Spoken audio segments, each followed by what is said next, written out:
journeys to know and love God, to live in love. That's what the Archdiocese of Omaha does every day, guiding, supporting, and celebrating. There are 147 parishes and missions in the Archdiocese, with more than 230,000 Catholics.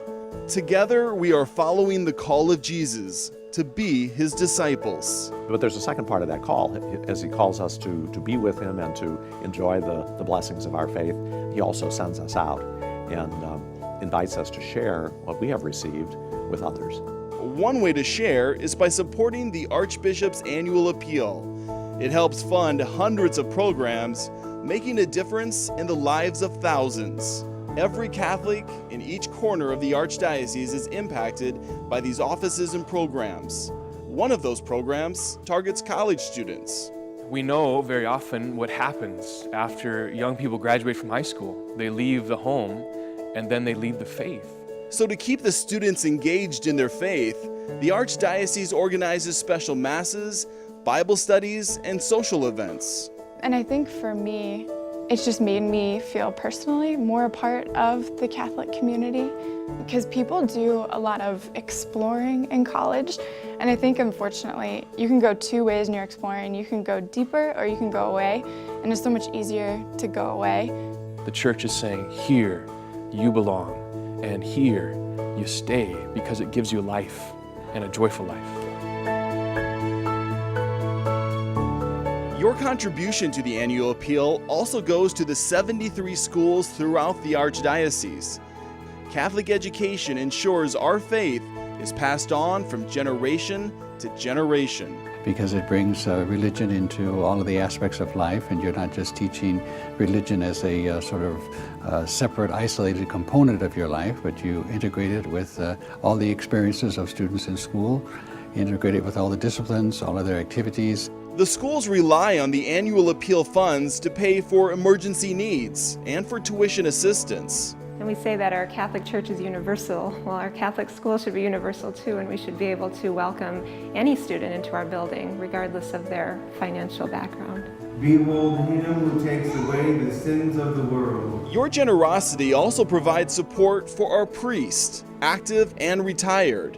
Receive the gospel of Christ, whose herald you have become. You are helping to prepare the next generation of leaders too, the men who are spending years studying to become a deacon or priest. The future of our church, the life of our church, depends on the sacraments, particularly on the Holy Eucharist, and the gift of the Eucharist and the gift of the priesthood go together. So if we're going to provide spiritual nourishment for our families and for our parishes in the years to come, we're going to need good and holy priests to do that. Brianne, take this ring as a sign of my love and fidelity. Preparing couples for marriage is another important program that you make possible. The Marriage Prep Course is helping couples in every parish, strengthening their faith and their relationship. As close as you think you are and stuff like that, and we've talked about everything, we've covered everything, we know everything, but there's things in there that you don't even think about, that don't register, don't process until they come up in the class. The Archdiocese doesn't stop there. It offers help to married couples too, who are struggling. I thought my marriage was going to end, and thank God we're still here. That's why we are working with other couples, because we want them to be like us, together. At Catholic Charities, people in need are getting assistance in 9 locations around the Archdiocese. Your donation helps pay for programs like the one helping troubled kids, fighting mental illness and addiction. We are one of a few programs available as a resource for those families to help those young people achieve their full potential. And we last year helped about 350 young people in that regard. The efforts to minister to those in need have no boundaries, including prison visits. And Jesus says when you visit those imprisoned, you're visiting Him. There are brothers and sisters too. In fact, in a very real way, they're in most need. So when we worship on Sunday, which is obviously an important part of the church, we also have to act outside of the church. When we're ending Mass, they say, go out and spread the good news. And with so much good news to spread to so many people, the annual appeal allows all of us to share with others.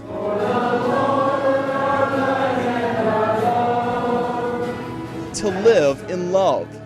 every prayer, every gift, making a difference. I also think with gratitude about each individual person who has shared something from what God has given them, and the combination of all those decisions to be generous, to be faithful, it's kind of overwhelming. Overwhelming and inspiring as we all respond to the call of Jesus. Archbishop Lucas is asking you to pray. And then as a result of your prayer, give an expression of your faith to the extent that you're able. I trust that whatever it is that we're able to offer to the Lord, He will multiply those gifts. They will be pleasing to His Heavenly Father and to our Father, and they will also help carry out the mission that He has given us in the church.